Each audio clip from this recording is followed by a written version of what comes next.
সময় টাকার থেকেও দামি সম্পদ। টাকা হারিয়ে গেলে ফেরত পাওয়া যেতে পারে, কিন্তু সময় সেটি ফেরত পাওয়া যায় না। আমরা সবাই প্রায়ই টাকার পিছনেই ছুটি, কিন্তু সত্যি কথা বলতে আমাদের জীবনে সময়ই হলো আসল মুদ্রা। একবার ভাবো তো, একদিনে 24 ঘন্টা সকলের জন্য সমান, কিন্তু সেই সময় আমরা এমনভাবে ব্যবহার করি সেটাই পার্থক্য করে দেয়। টাকা জমিয়ে রাখা যায়, কিন্তু সময় এটা শুধু বয়েই যায়। এবার তোমাদের জানাবো 3টি গোপন সূত্র। 1. সময়ের মান বোঝো এবং কাজের অগ্রাধিকার ঠিক করো। 2. সময় অপচয় বন্ধ করো, অকারণ স্ক্রলিং বা অপেক্ষা যেন তোমার জীবন চুরি না করে। 3. সময়ের বিনিয়োগ করো শুধুমাত্র শেখা, সম্পর্ক এবং নিজের উন্নতির জন্য। মনে রাখবে, সময় হলো এমন একটি সম্পদ যেটা চলে গেলে আর ফিরে পাওয়া যায় না।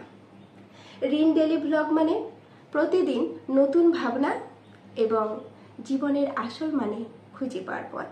ভিডিওটি ভালো লাগলে অবশ্যই লাইক এবং শেয়ার, কমেন্ট করে জানাবেন। ধন্যবাদ।